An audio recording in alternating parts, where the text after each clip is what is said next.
அன்பிற்கான ஒரே வார்த்தை வரைவிலக்கணம் இயேசு. திரும்பவும் சொல்கிறேன், அன்பிற்கான ஒரே வார்த்தை வரைவிலக்கணம் இயேசு. The single word definition for love is Jesus. The single word definition for love is Jesus.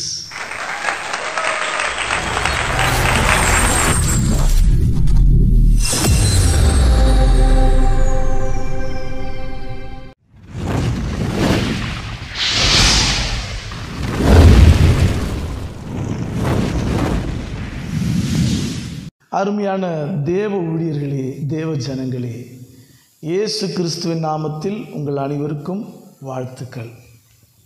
இந்த நாளிலும் கூட இந்த மாதத்திலே ஆண்டவர் நமக்கு கொடுக்கிற வார்த்தை ஏசாயா 43வது அதிகாரம் 4வது வாக்கியத்திலிருந்து வருகிறது. என்ன அந்த வார்த்தை சொல்கிறது? நீ என் பார்வையில் விலையேற பெற்றவன், மதிப்புமிக்கவன், நான் உன்மேல் அன்பு கூறுகிறேன். திரும்பமாக சொல்கிறேன், நீ என் பார்வையில் விலையேற பெற்றவன், மதிப்புமிக்கவன், நான் உன்மேல் அன்பு கூறுகிறேன். இதுதான் ஆண்டவர் நமக்கு இருக்கிற வார்த்தையாக இருக்கிறது. இந்த ஏசாயா 43வது அதிகாரம் 4வது வாக்கியத்தை நான் கத்தோலிக்க மொழிபெயர்ப்பிலிருந்து எடுத்து தான் உங்களுக்கு சொல்கிறேன். பழைய மொழிபெயர்ப்பில் இது எப்படி கொடுக்கப்பட்டிருக்குன்னா, நீ என் பார்வைக்கு அருமையானபடியினால் கனம் பெற்றாய், நானும் உன்னை சிநேகித்தேன். அல்லேலூயா. நீ என் பார்வைக்கு அருமையானபடியினால் கனம் பெற்றாய், நானும் உன்னை சிநேகித்தேன். 2 மொழிபெயர்ப்புமே ஆண்டவர் சொல்லுகிற காரியத்தை மிக அழகாக நமக்கு வெளிப்படுத்துகிறதை பார்க்க முடிகிறது. பாருங்கள், இந்த வாக்கியத்திலிருந்து ஆண்டவர் நமக்கு நம்மை குறித்து அவர் என்ன நினைக்கிறார், அவருடைய பார்வையிலே நாம் யார், எப்படிப்பட்டவர்கள் என்பதை 3 காரியங்களில் அவர் விளக்குகிறார். அதை ஒவ்வொன்றாக இப்போ நம்ம பார்க்க போகிறோம். முதலாவது, நீ விலையேற பெற்றவன்.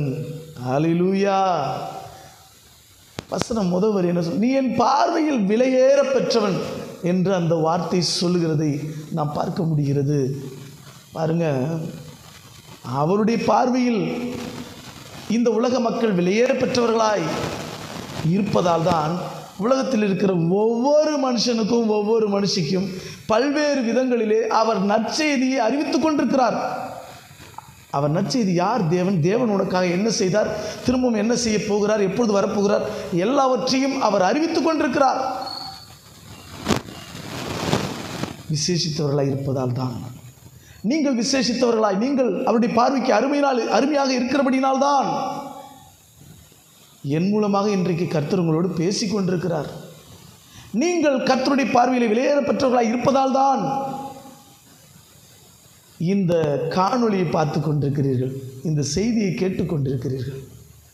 கர்த்தருடைய பார்வையிலே நீங்கள் விசேஷித்தவர்கள். ஆண்டவர் உங்களை தெரிந்தெடுத்திருக்கிறார். பார்த்தீங்கன்னா, உபாகமம் 7வது அதிகாரம் 6வது வசனம் சொல்லுகிறது, நீ உன் தேவனாகிய கர்த்தருக்கு பரிசுத்த ஜனம், பூச்சக்கரத்திலுள்ள சகல ஜனங்களை பார்க்கிலும் உன் தேவனாகிய கர்த்தர் உன்னை தமக்கு சொந்தமாக இருக்கும்படி தெரிந்து கொண்டார். அல்லேலூயா.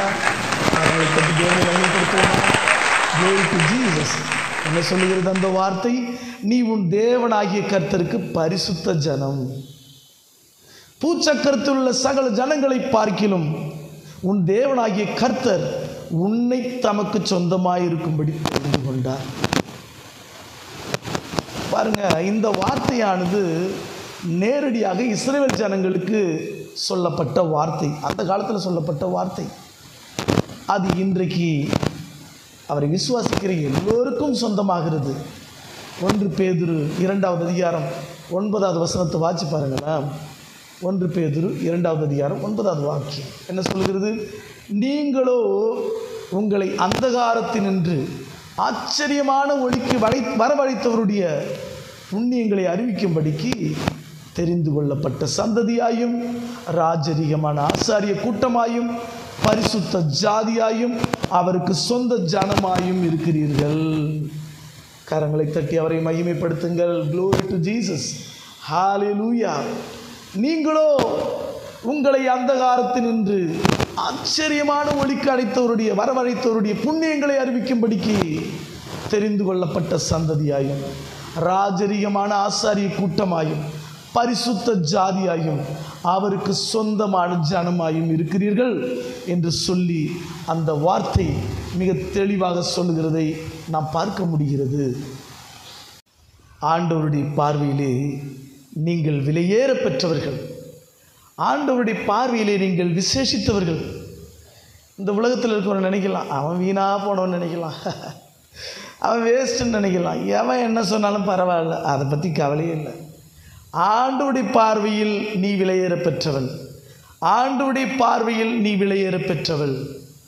இது ஆண்டவர் உனக்கு கொடுத்திருக்கிற பெரிய ஸ்லாக்கியம். ஆனால் இதை ஏற்றுக்கொள்ளாத பட்சத்தில், இதை ஏற்றுக்கொள்ள தவறும் பட்சத்தில் நீ இந்த ஸ்லாக்கியத்தை இழந்து விடுகிறாய். இது உன் கையில் தான் இருக்குது. ஆனால் ஒன்றை மாத்திரம் நினைத்துக் கொள்ளுங்கள், இந்த உலகத்தில் எவன் உன்னை மதிக்கிறானோ மதிக்கலையோ, இயேசு கிறிஸ்து உன்னை மதிக்கிறார். இயேசு கிறிஸ்து உன்னை கனம் பெற்றவன் என்று சொல்லுகிறார். இயேசு கிறிஸ்துவின் பார்வையில் நீ விலையேற பெற்றவன் என்று சொல்லுகிறார். அல்லேலூயா. கரங்களை தட்டி ஆண்டவரை மகிமைப்படுத்து. இரண்டாவது காரியம், நீ மதிப்புமிக்கவன். You are honoured. You are honoured. நீ மதிப்புமிக்கவன். கேத்தலிக் பைபிளில் நீ மதிப்புமிக்கவன் போட்டிருக்கிறாங்க. பழைய மொழிபெயர்ப்பில் நீ கனம் பெற்றாய்னு போட்டிருக்கிறாங்க. டச் பாயிண்ட் பைபிளில் படித்து பார்த்தா யூ ஆர் ஆனர் தான் அங்கேயும் போட்டிருக்கிறாங்க. எவ்ரிடே பைபிள் எடுத்து படித்து பார்த்தா ஐ கிவ் யூ ஆனர்னு போட்டிருக்கிறாங்க. I give you honour. இதில் ஐ கிவ் யூ ஆனர்னு சொல்லும்போது நேரடியாக நான் உனக்கு மதிக்கிறேன்ப்பா, நான் உனக்கு மரியாதை கொடுக்குறேன்ப்பா அப்படின்னு சொல்கிற மாதிரி இருக்குது. ரொம்ப சிம்பிளாக அழகாக இங்கு சொல்லப்பட்டிருக்கிறதை நாம் காண முடிகிறது. நான் உன்னை மதிக்கிறேன், நான் உனக்கு மரியாதை கொடுக்கிறேன் என்று சொல்லி இங்கு போடப்பட்டிருக்கிறதை பார்க்க முடிகிறது. பாருங்கள், சின்ன வயசில், அதாவது ஸ்கூல் டைம்ஸில் தமிழ் செயலில் படிக்கும்போது நான் படிச்சிருக்கிறேன், மதியாதர் வாசல் மிதியாதின்னு சொல்லி. நீங்களும் படிச்சிருப்பீங்க, மதியாதர் வாசல் மிதியாதி. நிறைய பேர் சொல்லுவாங்க, மதிப்பு தான் எனக்கு முக்கியம், மானம் தான் எனக்கு முக்கியம், எனக்கு மானம் போயிடுச்சுன்னா உயிர் போன மாதிரின்லாம் சொல்லுவாங்க. அந்த அளவிற்கு மரியாதை மிக முக்கியமாக ஒரு மனுஷனுக்கு இருக்கிறதை நாம் காண முடிகிறது. இந்த உலகத்திலே சில பேர் ஒன்று கொஞ்சம் மதிப்பாங்க, அதுக்காக தலைக்கணம் பிடிச்சி ஆடக்கூடாது. சில பேர் உங்களை மதிப்பது போல் நடிப்பார்கள். சில பேர் உங்கள் முன்னால் உங்களை மதிப்பார்கள், உங்களுக்கு பின்னால் உங்களை மிதிப்பார்கள். திரும்ப சொல்கிறேன், சில பேர் உங்களுக்கு முன்னால் உங்களை மதிப்பார்கள், உங்களுக்கு பின்னால் உங்களை மிதிப்பார்கள். இந்த உலகத்திலே மனிதர்கள் பலவிதம், ஒவ்வொருவரும் ஒரு விதம். People are many kind, every one is different kind. ஒவ்வொருத்தரும் ஒரு விதமாக இருக்கிறாங்க மனிதர்கள். அருமையானவர்களே, இயேசு கிறிஸ்து உங்களை மதிக்கிறார். இந்த தேவன் உங்களை கனம் பெற்றவர்களாய் எண்ணுகிறார். நானும் காலேஜ் படிக்கும்பொழுது, பிஎட் படிக்கும்பொழுதும் சரி, பிகாம் எம்காம் இந்த மாதிரி சப்ஜெக்ட்ஸ்லாம் படிக்கும்பொழுது, அந்த மாதிரி கோர்சஸில் மேனேஜ்மெண்ட், பிஸ்னஸ் மேனேஜ்மெண்ட்டு, ஈக்கனாமிக்ஸ் இது மாதிரிலாம் படிக்கும்போது பார்த்திங்கன்னா மாஸ்லோஸ் ஹைரார்கி தியரி ஆஃப் நீடுன்னு சொல்லி படிச்சிருக்கேன். அதாவது மாஸ்லோவின் படிநிலை கோட்பாடுகள், தேவையின் படிநிலை கோட்பாடுகள் அப்படின்னு சொல்லி படிச்சிருக்கிறேன். அதில் அவர் படிநிலை கோட்பாடுகளை ஒவ்வொன்றா சொல்லிட்டு போவார். ஒரு 5 கோட்பாடுகளை சொல்கிறேன் நான் திரும்பவும். அதில் ஒன்று என்ன அப்படின்னா, எஸ்டீம் நீட்ஸ், மதிப்பு தேவைகள். என்னை வந்து உலகத்தில் மனுஷன் மதிக்கணும் அப்படிங்கிறதுக்காக சொல்லப்படுகிற தேவைகள் தான் வந்து மதிப்பின் தேவைகள். அந்த மதிப்பின் தேவையும் ஆண்டவர் உனக்கு கொடுத்து உன்னை மதிக்கிறார். உன்னை கனம் பெற்றவளாக அவர் உயர்த்தி வைக்கிறார். இந்த உலகத்தில் ஆண்டவர் உங்களை மதிக்கிறார். இப்போ நிறைய பேர் என்ன நினைக்கலாம், வாழ்க்கையில் ரொம்ப அப்செட் ஆகி இந்த உலகத்தில் என்னை யாருமே மதிக்க மாட்டேங்கிறப்ப, ஏன்னா அவன் மதிக்கவே மாட்டாங்கிறான், ஏன்னா அவன் மதிக்கவே மாட்டாங்கிறா, இந்த உலகத்தில் யாருமே என்னை மதிக்கலைன்னு சொல்லி நீங்கள் மனம் நொந்து போய் உட்கார்ந்துருக்கலாம். ஆண்டவர் உங்களை பார்த்து சொல்லுகிற காரியம் என்ன தெரியுமா? நான் உன்னை மதிக்கிறேன், நான் உன்னை கனப்படுத்துகிறேன், நீ என் பார்வையில் கனம் பெற்றாய் என்று சொல்லி அவர் உங்களை பார்த்து சொல்லுகிறார். இந்த உலகத்தில் எவன் உன்னை மதிக்கிறானோ மதிக்கலையோ அதை பற்றி கவலையே இல்லை. இயேசு கிறிஸ்து உன்னை மதிக்கிறார். இயேசு கிறிஸ்துவின் பார்வையில் நீ விலையேற பெற்றவன். இயேசுவின் பார்வையிலே நீ உயர்ந்தவன். மதிப்பு மிக்கவன் என்று சொல்லி அவர் உங்களை பார்த்து சொல்கிற காரியத்தை நீங்கள் பாருங்கள். அவருடைய பார்வையிலே நீங்கள் விசேஷித்தவர்களாக இருக்கிறீர்கள். அதனால தான் ஆண்டவர் உங்களுக்கு ஃப்ரீ வில்லை கொடுத்துருக்கிறார். ஆண்டவருடைய பார்வையில் நீ மதிப்பு மிக்கவன். உன்னை ஆண்டவர் கனம் பெற்றவனாக கருதுகிறார், கனம் பெற்றவனாக வைத்திருக்கிறார். அதனால தான் ஆண்டவர் உனக்கு ஃப்ரீ வில் கொடுத்துருக்கிறார். ஃப்ரீ வில் அப்படின்னா தமிழில் சொல்லணும்னா சுயசித்தம்.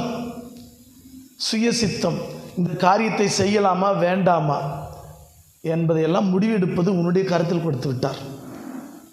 அதாவது இன்னும் ஒருபடி மேலே போய் சொல்லணும்னா, அவரே தேவன் என்பதை, இயேசுவே தேவன் என்பதை அவர் பலர் மூலமாக பல வழிகளில் மனிதர்களுக்கு வெளிப்படுத்துகிறார்.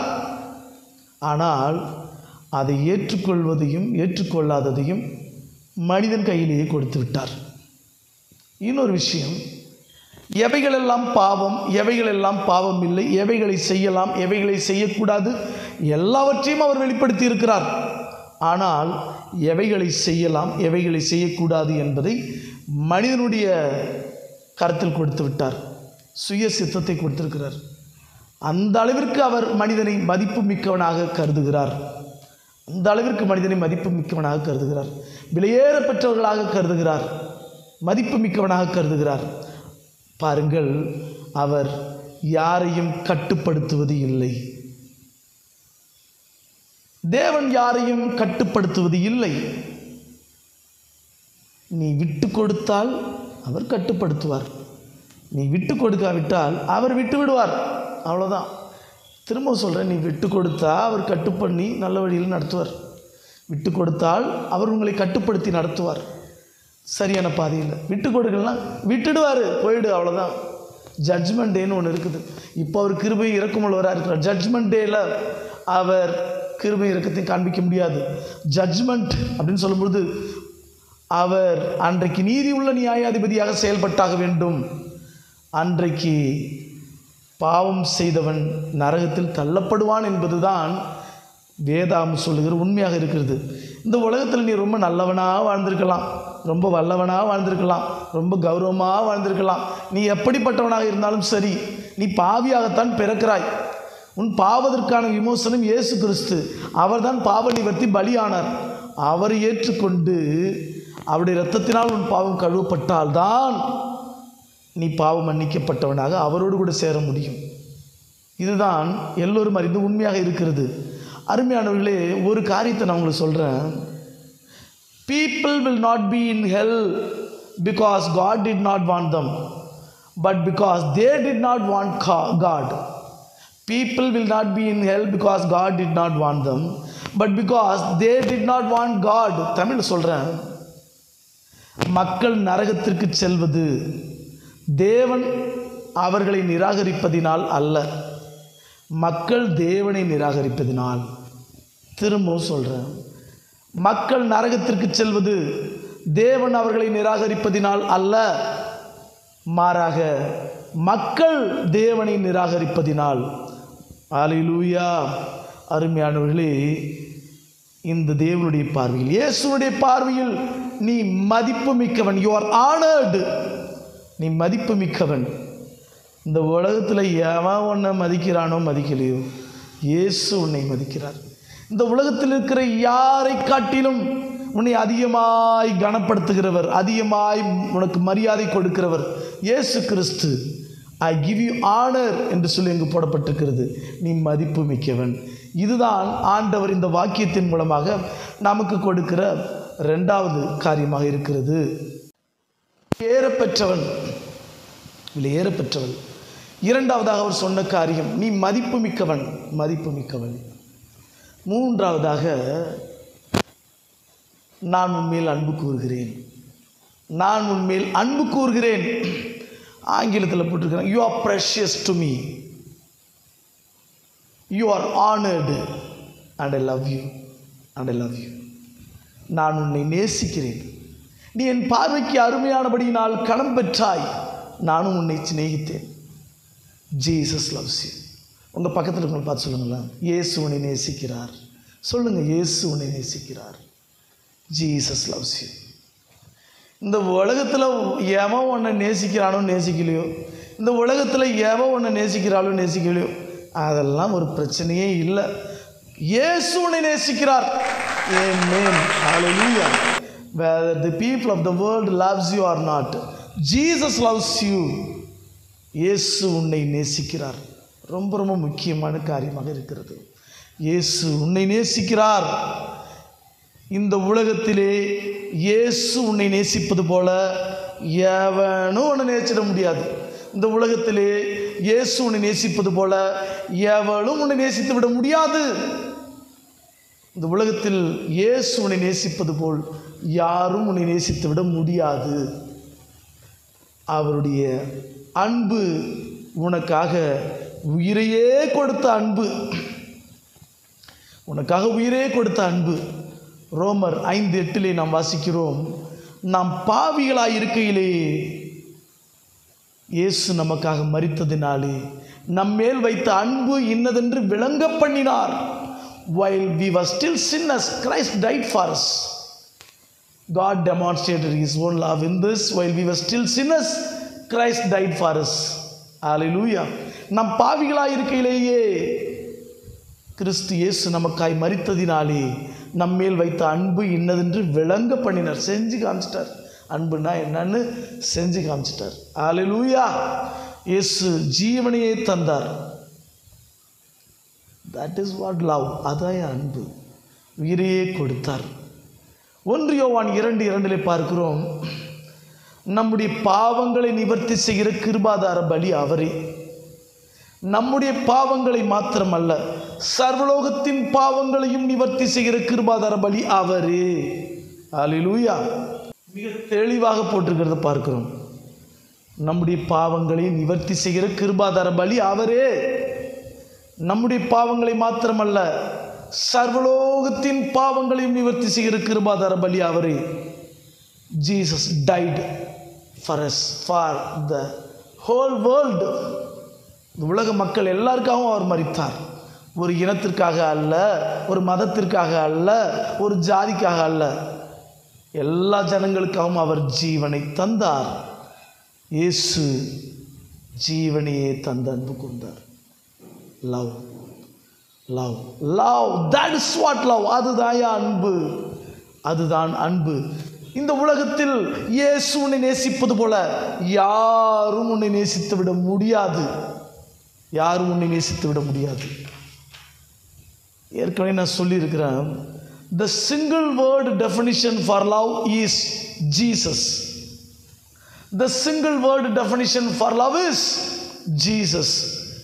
அன்பிற்கான ஒரே வார்த்தை வரைவிலக்கணம் இயேசு. அன்பிற்கான ஒரே வார்த்தை வரைவிலக்கணம் இயேசு. அன்பிற்கான ஒரே வார்த்தை வரைவிலக்கணம் இயேசு. அருமையானவர்களே, இயேசு உன்னை நேசிக்கிறார். இயேசு உங்களை நேசிக்கிறார். 1 யோவான் 4:8 பார்க்கிறோம், அன்பில்லாதவன் தேவனை அறியான். தேவன் அன்பாகவே இருக்கிறார். அன்பில்லாதவன் தேவனை அறியான். தேவன் அன்பாகவே இருக்கிறார். God is love. Love is God. God is love. எல்லாம் எழுதி வச்சுக்கிறாங்க. எங்கேயா அந்த வசனம் வந்துச்சு? பைபிளில் இருந்தால் அந்த வசனமே வந்திருக்குது. பைபிளில் இருந்தால் God is love, love is Godன்னு எழுதி வைக்கிறாங்கல்ல, அந்த வார்த்தையெல்லாம் வருது. இது யாருக்கும் தெரியாது. இவர் இது புதுசாக கண்டுபிடிச்சிட்ட மாதிரி போட்டு வச்சுப்பார். அது எதை குறிக்கிறதுக்காக அந்த வார்த்தை? இயேசுதாயா அவர் அன்பாகவே இருக்கிறாரையா அப்படின்னு சொல்கிறதுக்காக தான் அந்த வார்த்தையே வந்துச்சு. நல்லா கவனிங்க. இதில் இருந்தால் அன்பே சிவம்ங்கிற வார்த்தை வந்துச்சு. தேவன் அன்பாகவே இருக்கிறான்னு சொல்கிறேன்ல, அதனால தான் அன்பே சிவம்னு சொன்னாங்க. சிவம்னா அன்புன்னு அர்த்தம், தூய தமிழ் வார்த்தை. சிவன் அப்படின்னா அன்பாக இருக்கிறவன் அர்த்தம். இயேசுவை சொல்வதற்காக சொல்லப்பட்ட வார்த்தை. இன்றைக்கு மக்கள் ஒவ்வொரு பெயருக்கும் ஒரு கடவுளை ஏற்படுத்தி வைத்து விட்டார்கள். இயேசுவை மறந்து விட்டார்கள். சிருஷ்டிகளை தொழுது சேவியாமல் சிருஷ்டிகளை தொழுது சேவிக்க ஆரம்பித்து விட்டார்கள். Pathetic condition. பரிதாபமான நிலை. பரிதாபமான நிலை. அருமையானவர்களே, இயேசு கிறிஸ்து அவரே தேவன் என்று பல்வேறு வழிகளில் வெளிப்படுத்தி இருக்கிறாரு. இன்றைக்கும் வெளிப்படுத்துகிறாரு. இன்னொரு விதத்தில் சொல்லணும்னா, He himself is the special revelation. அவர் தான் சிறப்பான வெளிப்பாடு. அவரை பற்றி யோசித்து பார்த்தா கண்டுபிடிச்சிக்கலாம் யாருன்னு. இல்லையா கடவுள் உண்மையான கடவுள்னு சொல்லலாம், யார் பார்த்துன்னு யோசிச்சு நீங்கள் நல்லா ஆராய்ச்சி பண்ணி பார்த்தீங்கன்னா இவர் தான் வந்து நிற்கி, நம்ம வழியே இல்லை. அருமையானவர்களே, அவர் எந்த அளவிற்கு அன்பாக இருக்கிறார் என்றால், நான் ஏற்கனவே சொன்னேன், உங்களை எந்த அளவுக்கு மரியாதை வச்சுருக்க, உங்களை மதிக்கிறாரு அப்படின்னு சொல்லி பார்த்தோம் இல்லையா. இப்போ ஃப்ரீவில் பற்றி சொன்னேன். அதே போல் தான் அவர் உங்களை நேசிப்பதற்கு அளவே இல்லை. அதனால தான் ஃப்ரீவில் சுயசித்தம் என்று ஒன்றை கொடுத்தார். தியாலஜி, இறையியலில் படிக்க வேண்டிய விஷயம் இதெல்லாம். தியாலஜி, சுயசித்தம். நீ எதை வேண்டுமானாலும் தெரிந்தெடுப்பதற்கு உன் கையிலே உரிமை கொடுக்கப்பட்டிருக்கிறது. சுயசித்தம், ஃப்ரீவில். எதுக்கையா ஆண்டவர் ஃப்ரீவில் கொடுத்தார்? Why God has given free will to the people of the world. ஏன் கொடுத்தார் ஃப்ரீ வில்ல, சுயசித்தத்தை? ஏன்னா God gave man free will, அது to choose him or reject him. அதாவது அவரை தெரிந்தெடுப்பதற்கான காரியத்தையும் அவங்க கையில் தான் கொடுத்துட்டார். அந்த அளவிற்கு அவனை நேசிக்கிறார்.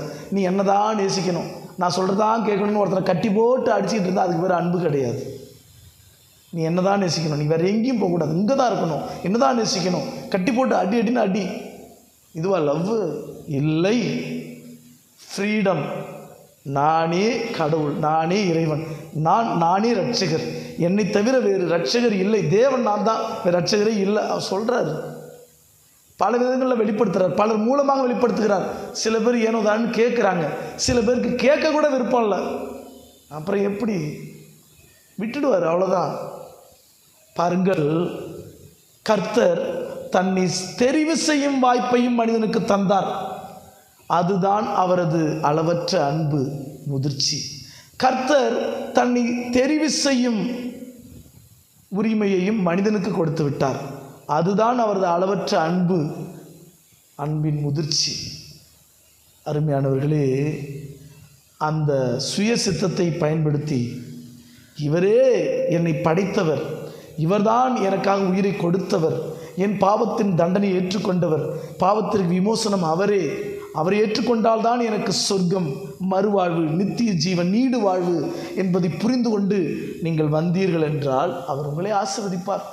இல்லை என்றால் அவர் விட்டு விடுவார். நான் ஏற்கனவே சொல்லியிருக்கேன், இவர் ஒருவரையும் கட்டுப்படுத்துகிற தேவன் அல்ல. விட்டு கொடுத்தால் கட்டுப்படுத்துவார், விட்டு கொடுக்கலாம் விட்டுருவார், அவ்வளோதான். அருமையான தேவ ஊழியர்களே, தேவ ஜனங்களே, ஆண்டவர் கொடுக்கிற வார்த்தை என்ன? You are precious to me, I give you honour and I love you. நீ என் பார்வையில் விலையேற பெற்றவன், மதிப்பு மிக்கவன், நான் உன்மேல் அன்பு கூறுகிறேன். இதுதான் ஆண்டவர் கொடுக்கிற வார்த்தையாக இருக்கிறது. 3 காரியங்களை இந்த நாளிலே அவர் உங்களை குறித்து சொன்னார். என்ன? நீ விலையேற பெற்றவன், நீ மதிப்பு மிக்கவன், ஐ லவ் யூ, நான் உன்னை நேசிக்கிறேன். இதுதான் ஆண்டவர் சொன்ன வார்த்தையாக இருக்கிறது. இந்த நாளிலும் கூட ஏற்கனவே சொன்ன மாஸ்லோஸ் ஹைரார்கி தியரின்னு சொன்ன தியரி ஆஃப் நீடு, படிநிலை தேவை குறித்ததான மாஸ்லோவின் தேவைகள் குறித்ததான ஒரு கொள்கை. முதல்ல என்ன? ஃபிசியலாஜிக்கல் நீட்ஸ், உடல் ரீதியான தேவைகள். அடுத்தது பார்த்திங்கன்னா சேஃப்டி நீட்ஸ், பாதுகாப்பிற்கான தேவைகள். அடுத்ததாக esteem needs, love and belonging needs, சமூக தேவைகள். அடுத்தது எஸ்டீம் நீட்ஸ், மதிப்பிற்கு தேவையான தேவைகள். அடுத்தது செல்ஃப் ஆக்சுவலைசேஷன், சுய உணர்தல், தன்னியக்க தேவைகள். இது எல்லாம் தான் செல்ஃப் ஆக்சுவலைசேஷன். 5 விதமான தேவைகள் அவர் சொல்லியிருக்கிறார். என்னது? உடல் ரீதியான தேவைகள், ஃபிசியலாஜிக்கல் நீட்ஸ், சேஃப்டி நீட்ஸ், பாதுகாப்பு தேவைகள். அடுத்ததாக பார்த்திங்கன்னா செல்ஃப் அண்ட் பிலாங்கிங் நீட்ஸ், சமூக ரீதியான தேவைகள். அடுத்தது கௌரவ தேவைகள், எஸ்டீம் நீட்ஸ். அதுக்கப்புறம் பார்த்திங்கன்னா செல்ஃப் ஆக்சுவலைசேஷன் நீட்ஸ், தன்னியக்க தேவைகள். இந்த 5 தேவைகளையும் தேவன் உனக்கு சந்திக்கிறார். அல்லேலூயா. இந்த 5 தேவைகளையும் தேவன் உனக்கு சந்திக்கிறார்.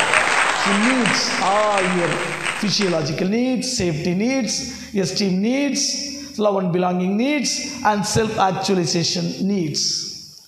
He meets all your needs. அவருடைய உடல் ரீதியான தேவைகள், சமூக பாதுகாப்பு தேவைகள், மற்றும் அன்பு சேவை சம்பந்தமான தேவைகள், சுய சம்பந்தமான தேவைகள், தன்னியக்க தேவைகள், எல்லாவற்றையும் அவர் உனக்கு சந்திக்கிறார். இந்த இயேசு கிறிஸ்துவின் பார்வையிலே நீ விலையேற பெற்றவன், நீ மதிப்பு மிக்கவன். அவர் உன்னை நேசிக்கிறார். வேறு என்ன வேண்டும்? கர்த்தர் தாமே உங்களை ஆசீர்வதிப்பாராக. ஜெபம் செய்வோமா? பரலோக பிதாவே, ஆசீர்வதிக்கப்பட்ட அந்த அருமையான நாளுக்காக, இந்த வார்த்தைக்காக ஸ்தோத்திரம். இந்த உலகத்திலே எங்களை எப்படி எண்ணுகிறார்களோ, நீர் எங்களை விலையேற பெற்றவர்களாய் எண்ணுகிறீர். யார் எங்களை மதிக்கிறார்களோ இல்லையோ, நீர் எங்களை மரியாதைக்குரியவர்களாக, கனத்துக்குரியவர்களாக வைத்திருக்கிறீர். யார் நேசிக்கிறார்களோ இல்லையோ, நீர் எங்களை நேசிக்கிறீர். இந்த உலகத்திலே யார் எங்களை நேசிப்பதை காட்டிலும் அதிகமாக எங்களை நேசிக்கிற தேவன் நீர். ஆண்டவரே, இந்த செய்தியை பார்த்த கேட்ட ஒவ்வொருவரையும் ஆசீர்வதியும். ஒவ்வொருவரும் கர்த்தருடைய பார்வையில் எப்படிப்பட்டவர்கள் என்பதை புரிந்து கொள்வார்களாக. ஆண்டவரே, தங்களுக்கு கொடுக்கப்பட்டிருக்கிற சுய சித்தத்தை சரியாக பயன்படுத்தி உம்மை தேடி வருவார்களாக. கர்த்தருடைய நாமம் மகிமைப்படுவதாக. கர்த்தருக்கு கோடான கோடி ஸ்தோத்திரம். ஒவ்வொருவரையும் ஆசீர்வதித்தலும், ஒவ்வொருடைய தேவைகளும் சந்திக்கப்படுவதாக. உடல் ரீதியான தேவைகள், பாதுகாப்பு தேவைகள், அன்பு தேவைகள், சமூக ரீதியான தேவைகள், கௌரவ தேவைகள், தன்னியக்க தேவைகள், எல்லா தேவைகளையும் கர்த்தர் ஒவ்வொருவருக்கும் சந்திப்பதற்காக நன்றி. துதிக்கான மகிமை எல்லாவற்றையும் ஒருவருக்கே செலுத்துகிறோம். இயேசுவின் வல்லமையுள்ள நாமத்தில் ஜெபிக்கிறோம் எங்கள் நல்ல பிதாவே. ஆமீன், ஆமீன். கர்த்தர் தாமே உங்களை ஆசீர்வதிப்பாராக.